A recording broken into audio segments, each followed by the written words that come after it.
about what we do every day, and I think it'll be a great revelation to both of us. Our businesses were started in 1936 by Mr. Walter McNeil, and was carried on by my father, Mr. Robert Keys, and now George and I take care of the funeral homes along with Tanya in our pre-need department. Our business has grown throughout the years and has developed beyond what we ever thought it would be. Occasionally, we sometimes just don't know what people think of us. So we try to get on TV, in the newspaper, and let people understand more about who we are and what we do every day. It's not easy to become a funeral director. It takes a great interest and desire.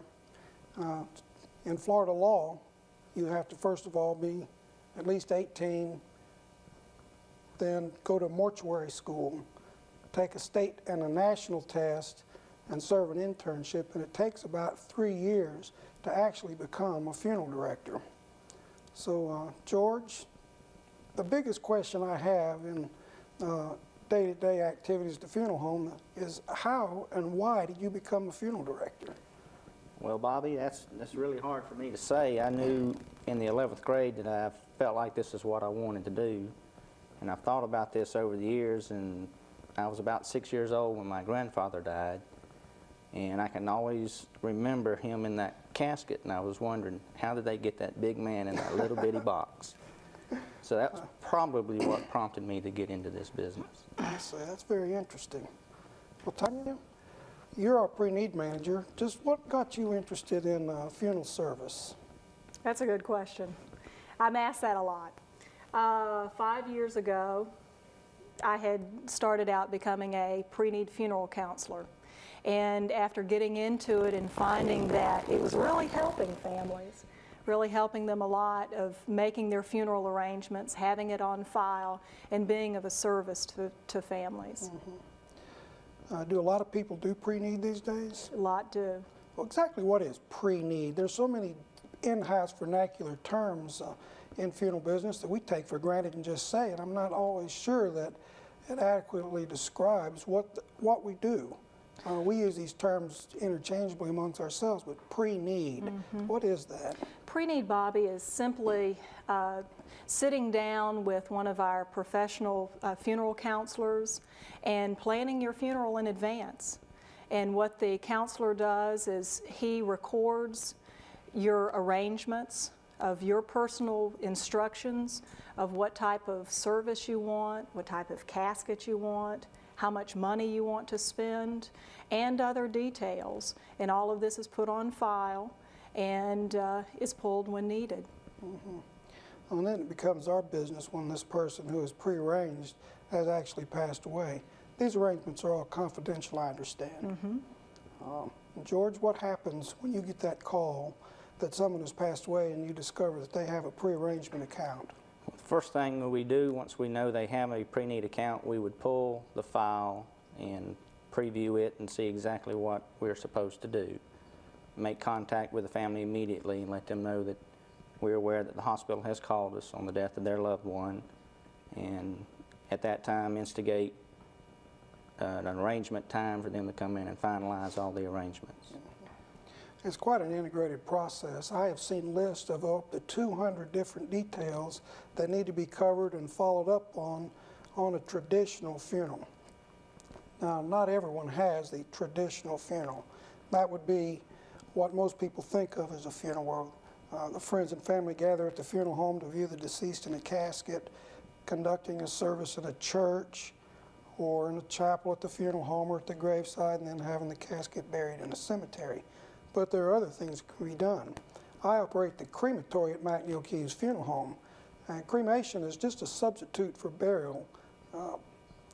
With cremation, it's more flexible because you can hold the services first in a traditional fashion with a casket, hold the service in the church or chapel, and instead of going to the cemetery, have the cremation follow. Now, with cremation, you can do that first and then hold memorial services later, so that's more flexible. What's been your experience with cremation, George?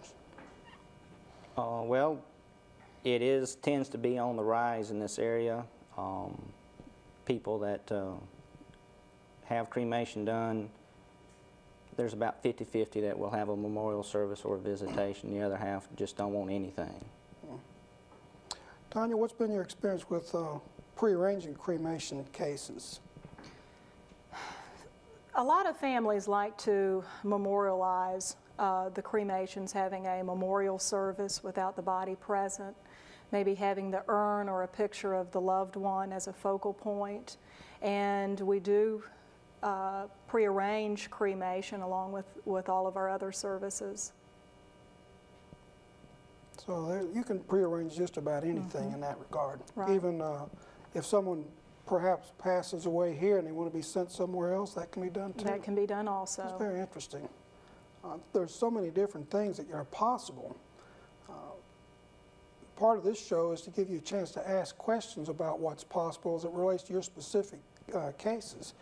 We've got the phone lines open, and I understand we have a couple of calls, so let's find out what's on line one. Hello, thank you for calling Funeral Facts. Yes, I'd like to find out, you were speaking of the prearrangements, and I'd like to find out what exactly are some of the advantages of someone prearranging a funeral? Well, that's an excellent question. Since Tanya is our expert with prearrangements, I'll let her answer that question. The advantages to prearranging is, the first one that comes to mind is it provides peace of mind. Peace of mind to know that everything is taken care of. It protects inflation. It offers convenient payment terms. And it spares the family at the time of need of having to make difficult decisions when they've lost a loved one. And it prevents emotional overspending. You guys, y'all see that a lot. But mainly I feel that people prearrange, they do it for the gift of love. Well, I appreciate you calling. Did that answer your question, sir? Yes, it did. Also, she had said the inflation, it protects against inflation. Exactly how does it do that? Tanya? What we do is when you pre-fund your arrangements, this money is put into a trust account. And the monies is overseen by the Insurance Commissioner's Office by the state of Florida. We cannot touch that money until the beneficiary dies, and we have to provide a certified death certificate to our trustees. And by having the money in the bank, it freezes the cost of our inflation. So if I were to make those arrangements now, it wouldn't cost me any more down That's the road. correct. That's correct. Okay. Thank you. Right. Thank you very much. Thank you for calling, sir.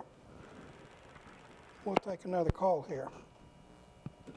Hello, you're on Funeral Facts. Thanks for calling. Yes, good evening. I don't want to bombard you with too many questions here, but first of all, I'm an Army retiree. Yes, sir. I know that Pensacola has a big Navy retiree population. My question is, AG casualty section. I mean, in the case of Army retirees, would your firm contact, say, Fort Rucker, Alabama, which is the nearest Army installation to Pensacola, to arrange for a military funeral, you know, with polar bears and 21-gun salute and all that good stuff? Would your firm do that? Yes, sir. That's a good question. We have to do that quite a bit. For the Army, you do have to be a retiree to receive those type military services. For the Army, that's true. For Navy, as long as you served honorably at Barrancas National Cemetery, they will provide some level of honors. Also the Marines and the Air Force. But anytime a person dies, we get the type of background information that's necessary to arrange specific services like that for veterans. Okay, second question. Yes. In the event of death now, I'm sure that at the present time, my funeral bill would have to be paid by life insurance. Now, how does that unfold? You know, do you make claim to my life insurance company, or how does that exactly unfold? About 80% of our payments at the funeral home come from life insurance assignments. It's a very convenient method of payment for families. We receive the policy from the family, get the claim forms that are necessary and the certified death certificate, have the beneficiary sign the death certificate and an assignment form, file all that with the insurance company, and the insurance company sends us the amount which was assigned for the funeral and the balance, if there is any, to the beneficiary. All right. Now on cremations, All right? what's the time lag between the death certificate versus the actual act of cremation? Cremation is a pretty simple process to arrange, but we're under very specific regulations of the state about that. From the time someone dies, we have to wait a minimum of 48 hours before we can actually perform the cremation. We have to get the death certificate signed by the doctor, and then the case reviewed by the medical examiner's office. So the minimum time would be 48 hours, providing I could get the death certificate signed and the case reviewed by the medical examiner. If we tide over through a weekend or have some delay in any one of those processes, we actually can't perform the cremation until those things have taken place. And of course, we always have to have the written authorization of the next of kin before the cremation can take place, because it's an irreversible process. Well, thank you very much. That's all been very informative. Great, thanks for calling. Bye. Appreciate it. George, what's your thoughts and comments about the cremation time delay? Why do the medical examiners require that? The basic reason is just to rule out any suspicious act on the deceased that would rule out, because once you've done the cremation, there'd be no evidence at all left to investigate. Well, the time delay doesn't apply in some states, which is unusual. Well, for us it's unusual. For those states, that's what their state law can require and does require. And I know Alabama and Georgia, they can pretty much take them from the hospital straight to the crematory. Okay, that's really interesting. We're going to take a break right now. We've been gracious to have some sponsors of our program.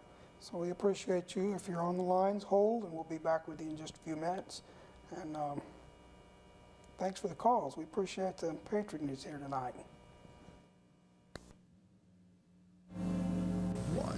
Pensacola Marble and Granite Company, located at 1801 North Palafox Street, has been providing distinctive quality memorials since 1934. Let Pensacola Memorial Marble and Granite Company provide memorials for your loved ones and your special loving pets. We also provide specialty items for organizations, as well as uniquely designed items to remember those special ones. Call Pensacola Marble and Granite Company at 432-4867 if you have any questions regarding your memorial needs. In planning funeral arrangements, one decision you will make is the selection of a burial vault. Wilbert brand burial vaults protect the casket from the weight and pressure of the earth above and surrounding the grave. Wilbert concrete burial vaults are interlined and sealed and available in a variety of designs which add beauty and dignity to the interment process. Ask your funeral professional for more information about the name more families select, Wilbert Burial Vaults. Funerals are something that we all must face during our life, and at the Cedar Hill Chapel and McNeil Keys Funeral Homes, we're here to make those difficult decisions easier. Through our pre-need service, we can help you make all the arrangements in advance, reducing the burden to your loved ones. Contact our pre-need professionals for a personal consultation in the privacy of your home. Call Cedar Hill Chapel or McNeil Keys today at 433-0662. Our family serving your family since 1936. Pensacola Marble and Granite Company, located at 1801 North Palafox Street, has been providing distinctive quality memorials since 1934. Let Pensacola Memorial Marble and Granite Company provide memorials for your loved ones and your special loving pets. We also provide specialty items for organizations, as well as uniquely designed items to remember those special ones. Call Pensacola Marble and Granite Company at 432-4867 if you have any questions regarding your memorial needs. In planning funeral arrangements, one decision you will make is the selection of a burial vault. Wilbert brand burial vaults protect the casket from the weight and pressure of the earth above and surrounding the grave. Wilbert concrete burial vaults are interlined and sealed and available in a variety of designs which add beauty and dignity to the interment process. Ask your funeral professional for more information about the name more families select, Wilbert Burial Vaults. The Cedar Hill Chapel and McNeil Keys Funeral Homes are here to serve you during your time of need. Our professionals can assist you with your difficult decisions, allowing you more time to spend with your loved ones. We have beautiful facilities to offer at our newly remodeled McNeil Keys Funeral Home downtown or the exquisite grounds at the Cedar Hill Chapel in Northeast Pensacola. Call us and we will assist you with the arrangements personally and efficiently. McNeil Keys Funeral Home or Cedar Hill Chapel, our family serving your family since 1936. Well, hello, and welcome back to the premier show of Funeral Facts. We've been answering questions tonight in general about who we are and what we do every day. I have tonight as guest George C. Cook, the funeral director at Cedar Hill Chapel, and Tanya Bowles, our manager of pre-need for McNeil Keys and Cedar Hill Chapel. And I'm your host, Bobby Keys, the funeral director in charge at McNeil Keys Funeral Home. We've had some phone calls holding throughout our break, so we'll go straight to the phone lines. Hello, thank you for calling Funeral Facts. Hello, thank you for calling Funeral Facts. Hello. I would like to know if you already have a prearrangement in another state and we die here, how you can facilitate getting the body shipped and all that's encompassed in that situation, and also can that procedure also be prepaid? Well, sure. And I'll hang up and listen. Good, thank you. Thank you. Well, that's one of the small problems with prearrangement.